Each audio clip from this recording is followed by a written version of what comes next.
those big experts that you hear about, and you read their papers, and then you finally meet them in real life, and it's just wholesome. Yeah.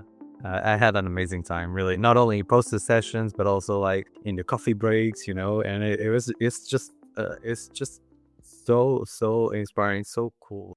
Welcome to the FENS Voices Community Testimonial Podcast, a podcast where I hear from the FENS community taking part in FENS activities to learn more about how participating in FENS has shaped careers, inspired, and created opportunities for neuroscientists. I think I've always wanted to know more about how the brain works. It's a story that started when I was a PhD student. As scientists, what are we for not asking the big, hard questions? It feels like the more we learn, the more we realize we still need to learn. Such an interesting question about the dialogue between philosophy and neuroscience. It's an exciting time in terms of having these alternative technologies. We're in the phase where we're understanding how the brain works. I think we will undoubtedly change human lives. In this episode, we're exploring the Brain Conference. The Brain Conference is a unique take on a scientific meeting. Rather than hosting thousands of attendees across dozens of topics, these meetings focus on a single specific theme and bring together a small group of scientists to discuss it from many different angles. The Brain Conferences are organized by FENS in collaboration with the Lundbeck Foundation, awarder of the Brain Prize, and takes place biannually in Denmark and Greece. The goal is simple: to create an environment where researchers can exchange ideas openly, build collaborations, and explore new directions in brain research. In this episode, we'll hear from 3 individuals who have experienced the Brain Conference from different perspectives. We will hear from Professor Isabelle Mansuy, a former scientific co-chair of the 2025 Brain Conference on Principles of the Adaptive Mind; Sandra Fienko, a researcher who attended the 2021 Brain Conference on RNA mechanisms and brain disease; and Rui Rodrigues, a neuroscientist who was able to attend the 2025 Brain Conference Principles of the Adaptive Mind with the help of a FENS travel stipend. Together, they give us a picture of what makes the Brain Conference special, from the science to the atmosphere and the opportunities it creates for researchers and their career. First, we will hear more about this from Isabelle Mansuy. Brain conference are quite special conferences organized by FENS and usually a local or a national society. In this case, it's the Hellenic Neuroscience Society. So it's a very nice format because it's quite intimate. It's much smaller than a regular FENS meeting. It's on one topic, which is usually original topic, because chairs and co-chairs are proposed by the committee, because there is a Brain Conference committee, and it's the committee who suggests a topic and suggests potential chairs. And these chairs, usually they don't necessarily work together, they don't necessarily know each other, so that already from the very beginning, that brings novelty into a topic. So instead of thousands of attendees and hundreds of sessions happening simultaneously, the Brain Conference keeps things intentionally small. Well, it has small, it's still 100, 150 up to 200 attendees. But it's nothing compared to FENS or SFN conferences in the US, where it's several dozens of thousands of people. I think it's quite important because here the aim is to discuss a topic at the frontier of neuroscience, not a topic which is classically discussed. So it's a kind of a new people, putting new people together, people who are not necessarily talking to each other in regular large meetings. And that scale fundamentally changes how the conference works. For many participants, including Sandra Fienko, the smaller setting makes scientific conversations easier and more meaningful. Really love more intimate and smaller meetings. So just literally a week ago, I attended another conference in the US, and it was also on RNA, but it was RNA Society, and that was 900 people. So that was extremely big. Well, there are bigger conferences, but this was already big and very kind of overwhelming. And I was like, oh God, I expected smaller numbers, and you don't know whom and how to approach, and you don't know how to seek people after the lecture either, because it's so large and you can't find them in the sea of people. So yeah, I would definitely say that the smaller setup for me personally works better, because it's like you get the chance to interact more, and you feel a bit more, I think, convenient and not at loss. For Rui Rodrigues, the environment also made a difference. So I could really see the latest findings of the field. Not only that, but also like really network quite a lot, because there were different approaches from. So I do mostly preclinical research, but there was also clinical research, like computer modeling research, in vivo techniques, like all sorts of things. And then it just kind of, I think it was really well designed, I would say. That combination, small scale, focused topics, and discussions with leading scientists, is at the core of the Brain Conference concept. Very often, meetings, they have a theme, and it's always more or less always the same people who are invited. Let's say if it's developmental neuroscience or plasticity or circuits, it will be all people working on that topic. Here, it's people who come from very different horizons. And I assume the attendees will also come from different horizons. So it makes it very attractive for people who like to explore novel topics, a novel way to think, because, I don't know, a computational neuroscientist may not really have many occasions to talk to an epigeneticist like I am. People working on stress may not very often talk to people working on prediction, on decision making. And for Sandra, the conference RNA Mechanisms and Brain Disease provided an opportunity not only to hear about new discoveries, but also to learn new ways of thinking about her research. Obviously, the topic was very, very relevant to my research, and I'm always kind of looking for new ideas. So obviously, the first thing was to kind of broaden and deepen my knowledge. There was a beautiful, absolutely terrific lineup of speakers, so that was very encouraging.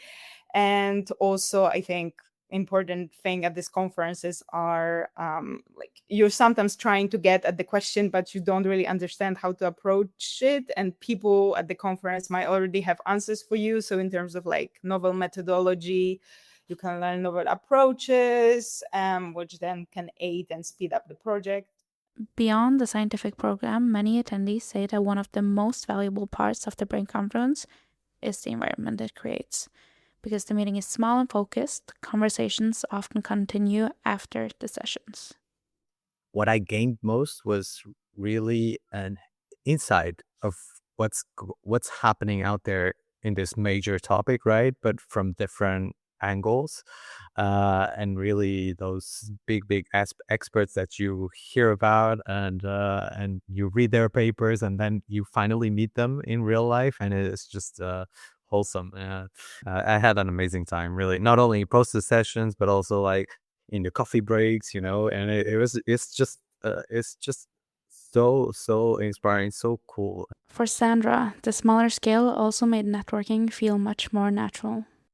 I haven't directly collaborated with anyone that I've met there, but I have kind of you're always kind of add people on LinkedIn, and you always kind of keep them there as a potential person to contact, or you sometimes you don't really need to contact them in the way that already at the conference you discuss what you need to discuss with this person, like in terms of, I don't know, methodology or something, and this person can already give you all the information that you need at the conference. And sometimes a further collaboration is not really needed.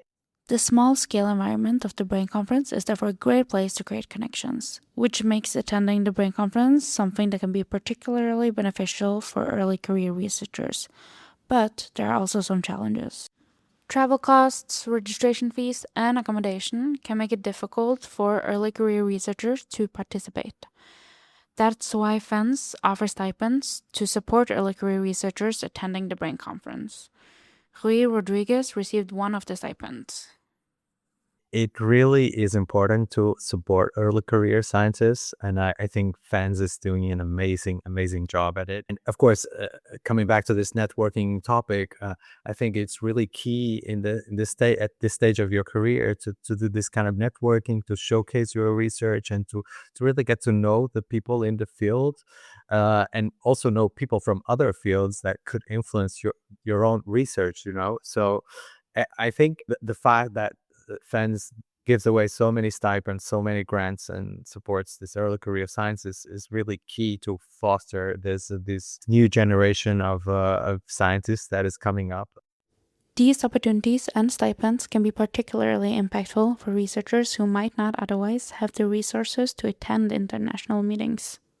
I'd say that it plays a big role, especially for underprivileged communities, of course. I wouldn't say that's my case, but it really, because I did not have funding to support the whole trip, so it was really key in that aspect. But I would say that for underprivileged communities, for like early career scientists that do not come from that do not have many funds to attend these sort of networking events, I think it's really important. At this point, we have covered the scientific aspect, the benefit of the small-scale setup for networking, and also how stipends can support early career researchers wanting to attend. But what advice would these researchers give to someone that are considering attending a future brain conference? Be attentive to what's out there.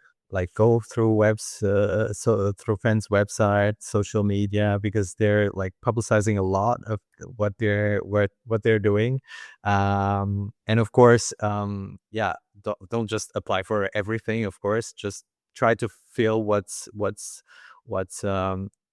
what really aligns with your research and what makes sense to your career stage, of course. And apart from that, really be proactive. I would say that early career scientists have to be proactive, really, to go out there and show themselves and, like talk with the experts, ask questions. I think that's really key. And it's in these sort of conference settings, like the Brain Conference, foster this sort of supportive environments, and there's a lot of social events as well. So I think it's right there where you kind of thrive as a early career scientist. Even if you're shy, you just go out there, you introduce yourself, you make questions, and even if they seem basic, you just go out there and people won't judge you. Well, in most cases. But from my experience, it really is key to go out there to these summer schools, conferences, and show yourself, be proactive, and show your research and how passionate you are, really. Sandra also has some interesting perspectives for the possible future attendees. I would just say do it because it's great. I think the major maybe problem, I don't know, at the moment or in general, maybe would be the funding. I think people could be only restricted in the financial area. Maybe some people are a bit more, shy because scientists tend to be introvert and they don't feel at ease. But I mean, you just have to go and put yourself out there. And I assure you, whatever personality type you are, you always find a kindred soul and like somebody to talk to and somebody to discuss your data with, because a lot of people also goes alone on these conferences, so everybody's always seeking to match up with somebody, not to feel lonely, and then out of that you build a bigger community. With this advice in mind for future attendees, the Brain Conference is a place for interdisciplinary discussions, opportunities for early career researchers, and a unique environment where ideas can flourish and collaborations can begin.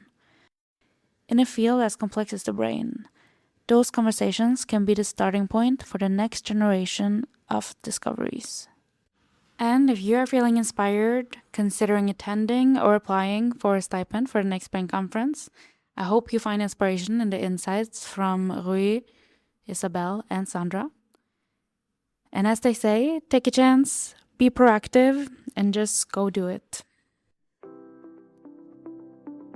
Thank you for listening to this podcast. And if you want more information about the Brain Conferences, you can go to the FENS website and see both upcoming and past meetings. And if you're interested in hearing more stories from the FENS community, you can check out FENS Voices and our podcast series on our website.